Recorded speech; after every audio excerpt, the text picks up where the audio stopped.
file seule avec vous au cinéma ce matin, mais pour vous présenter un très bon film que j'ai vu hier soir. C'est Sorry, I Miss You.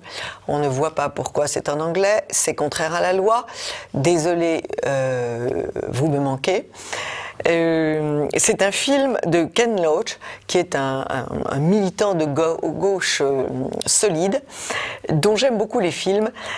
Il avait fait, et nous l'avions célébré, moi, Daniel Blake, qui était l'histoire d'un chômeur en Angleterre dans les 20 dernières années, qui ne retrouve pas de travail parce qu'il est cardiaque. Donc, personne ne veut l'engager. Il explose dans les ANPE anglaises et il va rencontrer une femme qui est désespérée, qui elle non plus ne trouve pas de travail. Et c'est une critique sociale extrêmement dure. Eh bien, ce deuxième film, Sorry I Miss You, est du même acabit. C'est une dénonciation absolument effrayante, une dénonciation au scalpel de l'ubérisation galopante du travail. En réalité, c'est une dénonciation de cette fausse liberté que l'on donne aux gens de monter leur société, de faire des start-up, en leur faisant croire qu'ils vont gagner des 1000 et des 100, alors qu'en réalité, ce ne sont que des misérables franchises et qu'ils sont liés à la personne qui leur ouvre la porte de façon effrayante. Un chauffeur-livreur, travaille de 8h du matin à 9h du soir, au détriment évidemment de sa vie de famille. Il n'a même pas le temps de s'arrêter pour déjeuner et faire pipi. C'est une effroyable aggravation de sa vie et bien sûr avec des conséquences sur sa famille triste.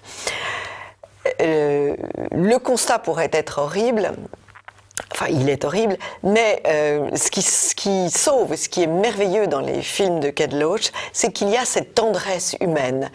Le chômeur sera sauvé parce qu'il accorde de l'attention et il va se lier d'amitié avec cette famille.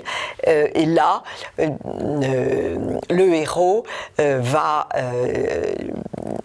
se sauver, si je puis dire, par la tendresse de sa famille.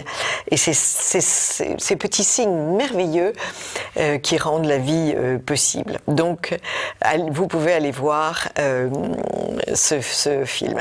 Je vous informe que Frédéric Pic, qui n'a pu venir ce matin, est de mon avis que il le trouve aussi un très bon film. Je vous rappelle les films derniers que nous avions évoqués. Le premier, Donne-moi des ailes, à voir en famille. C'est du pur Nils Holgersson.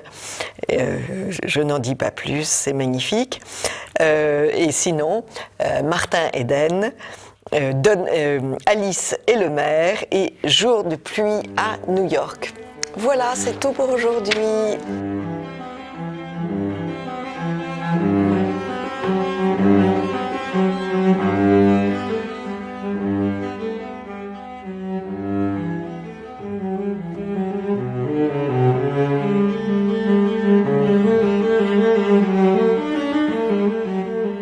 Chers amis de TV Liberté, bonjour. Nous avons la joie de recevoir une nouvelle fois notre amie Aude de Queyros. Bonjour Aude. Bonjour. Elle nous offre un nouveau livre qui s'appelle « Nouvelle géopolitique de l'art contemporain », chronique d'une dénomination économique et culturelle aux éditions Erol. Je rappelle vos précédents titres, « Art caché », c'est-à-dire l'art qui n'est pas mis sur le devant de la scène et qui est très modeste et pourtant très beau, mais qui n'a pas l'heure de plaire aux médias, parce que c'est un art traditionnel. Et puis, l'imposture de l'art contemporain, ça, tous ces deux livres sont chez Erol, et puis Sacré art contemporain chez Jean-Cyril Godefroy. ce livre, Nouvelle géopolitique de l'art contemporain, est amusant parce qu'on ne voit pas géopolitique et art.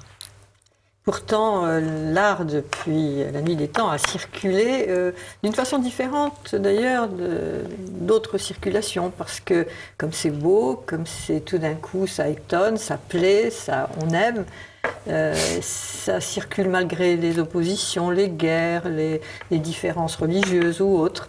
C'est du domaine du trésor.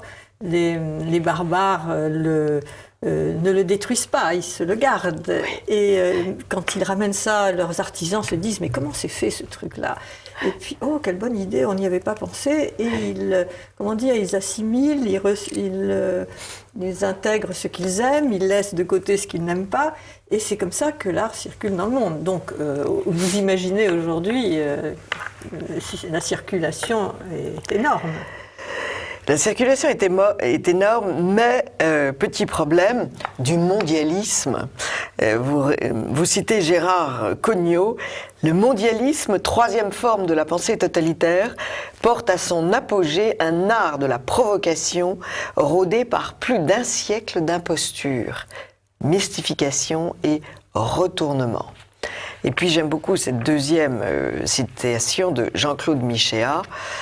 Le point commun des totalitarismes, des machines à mots sans chair, la mort du beau va de pair avec la mort du sens. Voilà, le sujet est planté. Il s'agit du beau et de sa mise à mort temporaire, parce qu'en fait... c'est anthropologique, donc ça ne peut pas mourir. Voilà, c'est le mot. Et puis, j'ai une bonne nouvelle pour vous, Aude. Dans un grand quotidien très conformiste, j'ai lu un article sur la FIAC qui vient de se terminer et qui est titré « L'art du rien ». Donc j'ai envie de dire, vous avez gagné, on peut peut-être passer à autre chose maintenant. Vous pouvez retourner à vos pinceaux. L'art du rien. Mais c'est justement parce qu'il y a un vide du sens et aussi de la forme que ça circule bien. C'est-à-dire que, enfin du moins c'est la théorie qui a été faite sur ce deuxième art international unique, qui est la deuxième utopie du XXe siècle en fait. C'est qu'il faut qu'il soit vide pour pouvoir, disons, convenir à tout le monde. Mais en réalité c'est déjà plus tout à fait de l'art, c'est un produit financier, c'est un produit de pouvoir, enfin bon, on reviendra là-dessus. Mais j'aimerais peut-être souligner le fait que le XXe siècle a connu deux utopies de l'art qui sont en miroir. La première fois que, d'abord, l'artiste se considère plus comme un militant politique que comme un militant, que comme un artiste, quelqu'un qui fait quelque chose avec l'œil, les cerveaux et la main, c'est 1917. Et vous avez toutes sortes de courants, d'ailleurs en concurrence, qui fabriquent de l'idéologie, qui fabriquent de la révolte, mais aussi de la transgression. Enfin, cela dit, ça n'a pas d'importance parce que déjà, dès la fin du XIXe siècle, vous avez ce qu'on appelle la modernité. Et la modernité, c'est toute une série d'avant-gardes simultanées qui vont explorer dans des sens différents, politiques ou pas politiques, esthétiques ou conceptuels. Enfin, il y a tout cela est déjà en Occident avant la guerre de 14. Le conceptuel comme l'esthétique. Bon.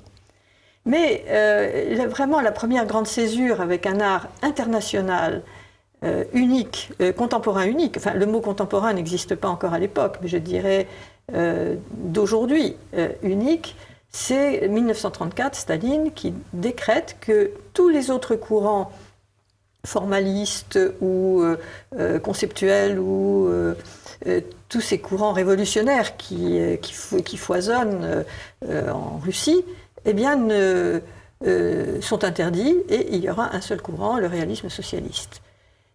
Alors, que se passe-t-il avec cette arme, disons, le système soviétique a un soft power, hein. Il a un moyen d'influence dans le monde entier. Un moyen de propagande, oui. Un moyen de propagande, une identité. Et tout ça va très bien, mais il y a la guerre, et après la guerre, en 1947, tout d'un coup, les Américains se rendent compte que la guerre n'est pas terminée. La guerre est encore partout. En 1944, la guerre a semblé se terminer, et elle ne s'est pas terminée. Et ils remarquent aussi qu'il y a une guerre à laquelle ils n'avaient pas prévu, c'est la guerre culturelle. Parce qu'à peu près beaucoup d'intellectuels des pays occidentaux sont très fascinés par la gauche et très fascinés par ce qui se passe en Russie, qu'ils idéalisent. Et donc, la guerre, l'Amérique n'a pas d'influence, ne saisit pas les milieux culturels ni les milieux artistiques. C'est-à-dire que l'Amérique veut rentrer en compétition avec la Russie, voilà, puisqu'il y a deux blocs, oui, et que la Russie est restée, malgré toutes les bêtises qui ont été dites, puisque vous citez Kirillov en 1917, membre du Politburo, qui dit « Au nom de notre avenir, nous brûlerons Raphaël, détruirons les musées et piétinerons les fleurs de l'art. Oui. » Cela dit, ils ne l'ont pas fait. Ils ne l'ont pas fait. Voilà, et Dieu ils ne l'ont merci. pas fait à cause d'un personnage du comité central qui a arrêté les pillages et s'est installé dans un des palais.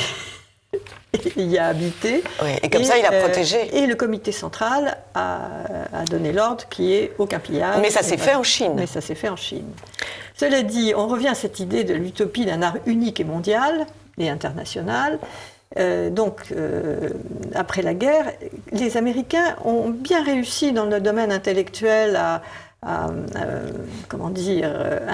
influencer les milieux occidentaux, mais dans le domaine des arts plastiques, pas du tout. Ils ont lancé l'expressionnisme abstrait, mais ça n'a pas tellement pris parce que, vous savez, l'abstraction, ça existe déjà depuis avant la guerre de 14. Donc, comme nouveauté, ça se pose là. Vous n'en a impressionné personne et Paris a continué à être la capitale de l'art. Et puis, ils ont compris qu'il fallait un art unique, un art international, le seul art d'aujourd'hui qui soit contemporain. Le mot contemporain n'apparaît pas encore. Une seule avant-garde internationale, mondiale, qui sortirait des États-Unis et qui serait une proposition de paix et d'amour pour le monde entier. Oui, une proposition de paix et d'amour, ça c'est pour la galerie, mais il y a aussi déjà la création d'un produit financier. Alors non, oui, déjà ça dès va le début. Venir, ça va venir. Déjà dès le début, oui. Mais ça n'apparaît pas comme ça, parce qu'à cette époque-là, je dirais jusqu'aux années 80, l'art, cette utopie de l'art qu'ils lancent, qui est en fait l'art conceptuel, ils choisissent une des avant-gardes parmi d'autres, parce que le conceptualisme coupe, provoque un schisme, c'est-à-dire qu'avant, vous avez la forme qui porte le sens, et là, c'est le discours, et la forme est tout à fait secondaire, et elle peut être sérielle. Vous avez raison, mais l'idée de votre livre, et c'est pour ça qu'il s'appelle Géopolitique, c'est que vous montrez bien comment l'art, l'objet d'art, devient un produit financier au même titre que les matières premières, les montres Rolex, et qu'on va retrouver tout ça vendu aux enchères. Alors, ça va le devenir progressivement, par la première étape qui a fait qu'ils ont réussi à détériorer. Non, pas du tout. Enlever à Paris sa fonction de capitale de l'art et d'attirer le monde entier, en faisant des grandes foires internationales en Europe. Oui, c'est ça. Et de demander aux galeries de venir montrer leur... Or, à la foire de Bâle, vous dites que vous ne pouvez... les artistes russes ne peuvent pas être acceptés parce qu'ils ne sont pas assez critiques, ce ne sont pas des œuvres politiques critiques contre Poutine. D'une certaine façon, c'est quand même fabuleux, ça. On demande évidemment à chaque pays de jouer de l'art de ces pays, l'art contemporain de chacun de ces pays, de jouer ce rôle critique. Donc engagement politique dans tous les domaines. C'est pas dit comme ça, parce qu'on parle. Non, je sais bien, mais... Attendez, non, mais c'est important, parce que le changement de vocabulaire, il faut y être attentif. On voudrait, dans un sens, on veut dérévolutionnaliser l'art tout en lui gardant un aspect révolutionnaire. Et au fond, ce que l'on assigne à l'art, mais ça c'est véritablement l'époque qui vient après la chute du mur de Berlin, qui commence dans les années 90, qui s'affirme dans les années 2000, et où à ce moment-là, l'art contemporain devient un produit financier, et qui est mondial et qui permet une circulation mondiale. Et peu à peu entre dans la boucle de quelque chose qui s'organise comme un système, parce que l'organisation du système mondial, c'est après cette financiarisation de l'art, et c'est autour des années 90 avec le fait que vous avez des grandes foires internationales qui vont vendre dans le monde entier, qui ont pénétré le premier marché. Parce que ça, c'est la grande révolution de l'an 2000. Enfin, c'est tout un système qui se met en place. Et évidemment, on veut garder l'apparence du côté contestataire, critique de l'art contemporain, mais on va réduire, si vous voulez, les domaines où les artistes vont exercer leur esprit critique. Alors, évidemment, pour un artiste russe ou pour un artiste chinois, on va lui dire critiquez votre pays et on vous prend. Mais pour les artistes occidentaux, on leur dit écoutez, il y a de grands combats pour défendre les valeurs sociétales qui sont le climat, le genre, les migrations. Alors vous faites des œuvres conceptuelles sur ces sujets, vous mettez des discours de propagande, en fait, d'idées sur ces sujets, et vous allez, on va vous aider, on va vous financer, on va vous inviter sur les foires, on va vous inviter sur les biennales, dans les biennales, on va vous collectionner, on va faire monter votre cote. Oui, vous donner des prix, enfin bref, on va faire monter votre cote, ou simplement vous utiliser un peu comme animateurs sociaux dans le monde entier, parce que les très hautes cotes, ça concerne très peu de gens. Bien donc sûr. il faut, occuper, il faut valoriser toutes sortes d'artistes qui vivent finalement assez chichement, mais qui ont au moins la reconnaissance et la légitimité. Ce qui est amusant, c'est que vous montrez bien que les pays qui ont connu, pendant 50 ans après la guerre, une oppression totalitaire, sont les derniers à accepter ce genre d'oukase. Oui, disons que... Qu'ils viennent d'Amérique ou d'ailleurs. Pendant quelques années, il y a eu cette fascination de l'Occident quand se sont ouverts ces systèmes. Bon, alors ça commence plus tôt pour la Chine, 10 ans plus tôt, puisque dès les années 80, la Chine s'ouvre au monde.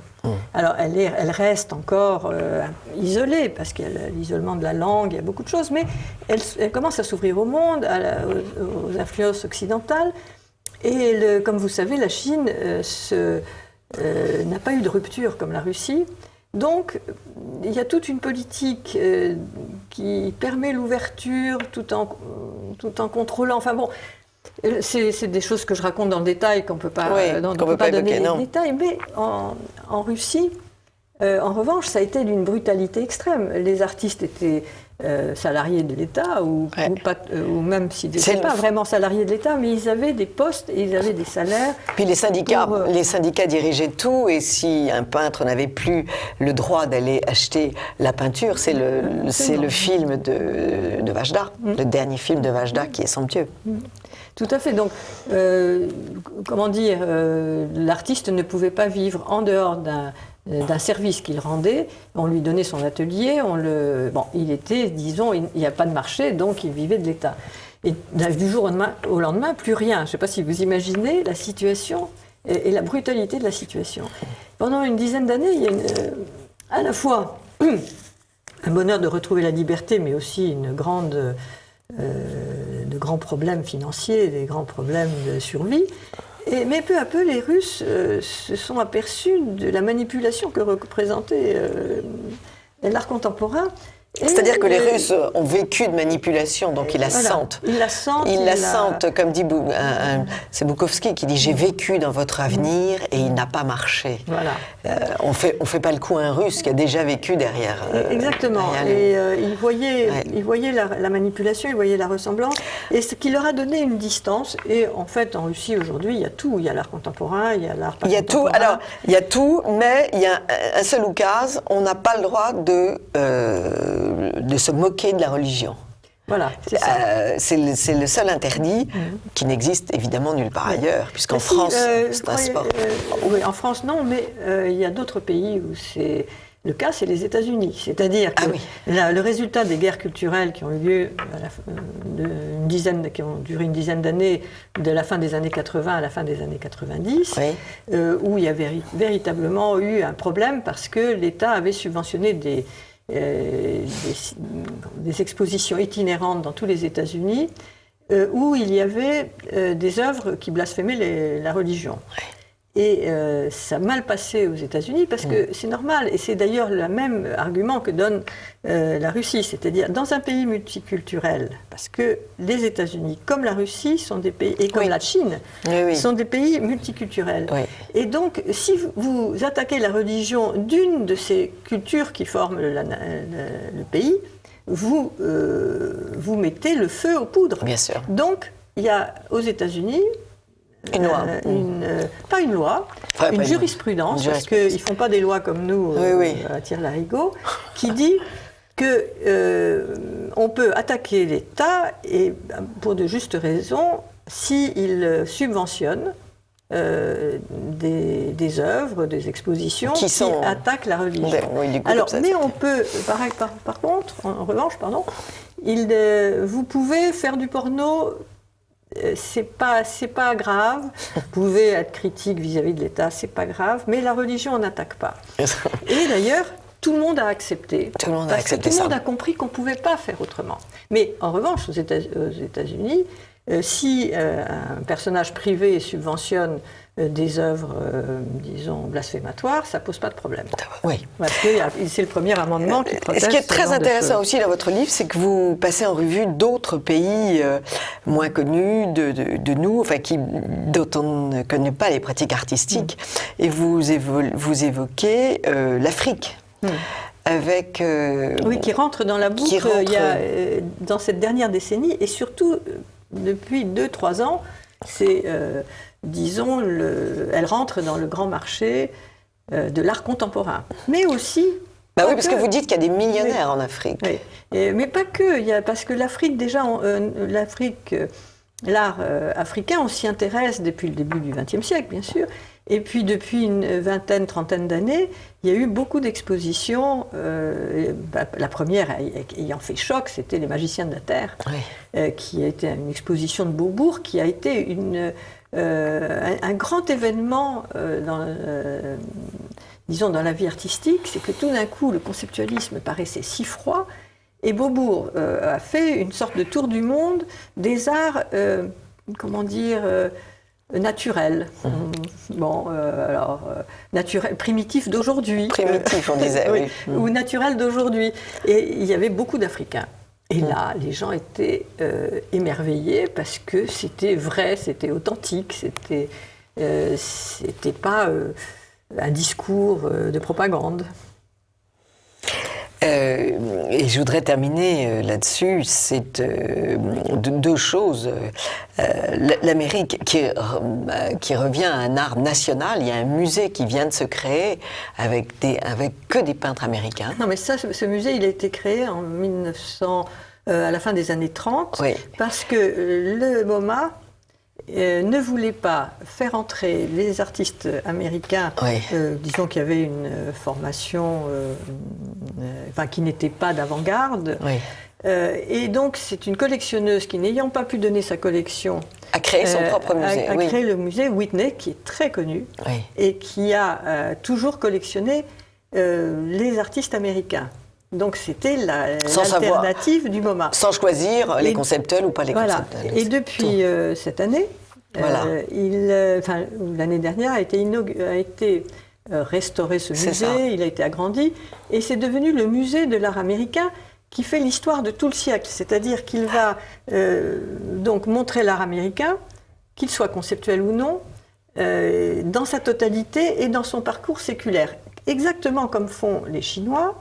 Et les premiers qui l'ont fait, ce sont les Russes. C'est-à-dire qu'au musée russe de Saint-Pétersbourg, qui est un musée qui va du XVIIIe siècle à nos jours, toute la partie XXe siècle, ils ont fait quelque chose qu'en Europe, qui n'existe pas encore en Europe, c'est-à-dire de montrer tous les différents aspects cet art avec toutes les avant-gardes, mais aussi l'art réaliste socialiste, mais aussi le Sotsart, c'est-à-dire les arts contestataires dissidents des années 60, 70, 80, et ça se termine donc à la fin du XXe siècle. Donc on est en France le seul pays à ne pas avoir un musée qui montre tout le XXe siècle français. Pourtant, nous n'avons pas eu Hitler, nous n'avons pas eu Staline, nous n'avons pas eu de dictateurs. On a eu des gens bien plus efficaces, vous riez. Nous n'avons pas ce musée, puisque Beaubourg ne montre pas, par exemple, toute la scène française néoclassique, où il y a une synthèse entre l'académisme et la modernité, qui est quand même tout à fait somptueuse. Elle ne montre pas la peinture de l'entre-deux-guerres, qui est à la fois moderne et classique. Il ne montre que certaines avant-gardes. Donc il y a une sélection, une tentative de faire l'histoire de l'art qui est un mensonge, puisque l'histoire de l'art est beaucoup plus complexe. Il y a une réduction à l'art conceptuel, à tel point qu'il y a une loi. Vous nous évoquez la loi Pellerin. Oui, mais la loi Pellerin... C'est hallucinant. Disons que les Américains ont fait une jurisprudence pour cette question de...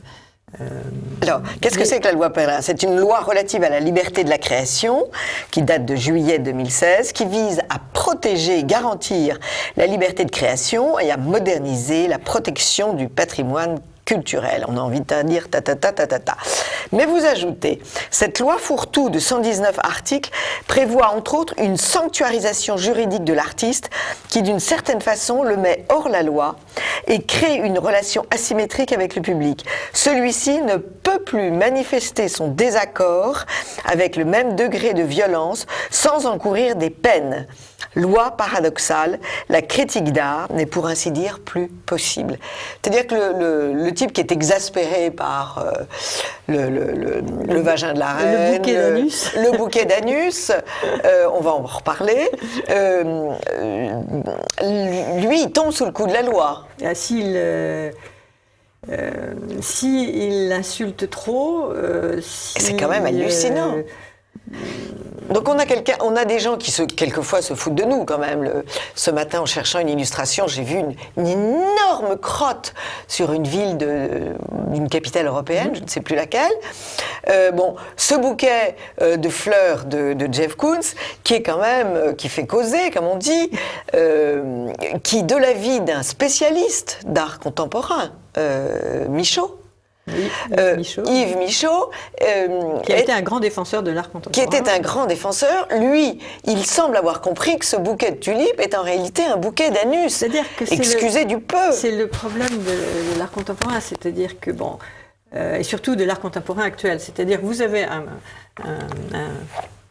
une sculpture kitsch, rigolote, marrante, qui est très innocente quand vous la voyez, et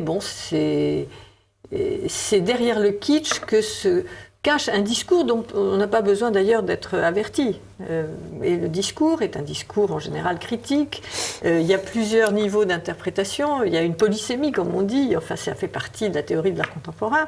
Donc, dans cette stratégie, on réserve le kitsch pour le badaud qui va se faire photographier devant parce que c'est coloré et rigolo. Et puis, on va donner en pâture aux intellectuels qui sont ceux qui consacrent l'art contemporain sérieux, avec sa dimension critique, avec son côté propagande des idées, etc., qui, eux, auront leur os à ronger et qui pourront... il y a un deuxième et un troisième sens. Et puis, de toute façon, si jamais vous dites c'est un bouquet d'anus, on vous répondra, mais vous savez bien que c'est le regardeur qui donne le sens à l'œuvre. Oui, voilà. Sauf que le badaud, le public lambda a tout de même vraiment une impression qu'on se fout de sa gueule, et c'est très désagréable. Alors, vous terminez en disant quelque chose de très intéressant, qu'en Occident, de tous les temps, il y a eu des cyniques, des gens qui faisaient de la dérision, et vous évoquez les fêtes des fous médiévales, jusqu'au surréalisme. Et jusqu'au surréalisme. Mais ce n'était pas la majorité. Oui, alors que c'est-à-dire qu'il y a maintenant, toujours une le place, cynisme et la dérision est institutionnelle. Comme dans les médias Elle est d'ailleurs. institutionnelle et financière. Comme dans les médias. La dérision, c'est non-stop. C'est ça qui est extraordinaire, il y a eu un renversement, mais effectivement en Occident nous avons cet immense privilège, c'est que nous pouvons nous moquer de tout et qu'il y a, c'est prévu dans je dirais, dans la société, cette soupape de sécurité où on peut contester un pouvoir les pouvoirs toujours abusent, hein. Même l'Église a pu abuser de son pouvoir. Je dirais en particulier le pouvoir intellectuel, le pouvoir des clercs, il y a toujours une tentation totalitaire. Donc ça, c'est naturel. Mais il y avait cette possibilité de se moquer. Et ça vient de beaucoup plus loin, ça vient de la Grèce ancienne, où vous aviez une école de philosophie, qui est ce qu'on appelle la philosophie cynique. Cynique, oui. Qui a duré quand même 4 siècles. Vous avez toute une... Il y a des centaines de philosophes cyniques. Ils ont leur place. Ils vont toutes les semaines au banquet des philosophes, ou les philosophes sérieux, les philosophes tels que Platon ou Socrate sont là. Mais les philosophes cyniques sont à table. Ouais. Et donc, ils se moquent, mais ils font de la transgression. Et ils vont loin. Vous savez, ces philosophes avaient un petit jeu amusant, ils se masturbaient en public, montraient leurs zizi, ils étaient tout nus. Ah bon, donc on a encore de l'avenir alors, on va peut-être avoir ça nous aussi. C'est Diogène qui dit à Alexandre, qui vient bavarder avec lui sur la place, et il lui dit « ôte-toi de mon soleil ». Bon, il peut le faire. Ce philosophe cynique, il a le droit de le faire, il peut le faire. Pourquoi ? Parce qu'il est pauvre. C'est-à-dire qu'il vit tout nu, ou presque, il vit de mendicité ou de la gentillesse des gens, et cette pauvreté lui donne tous les droits.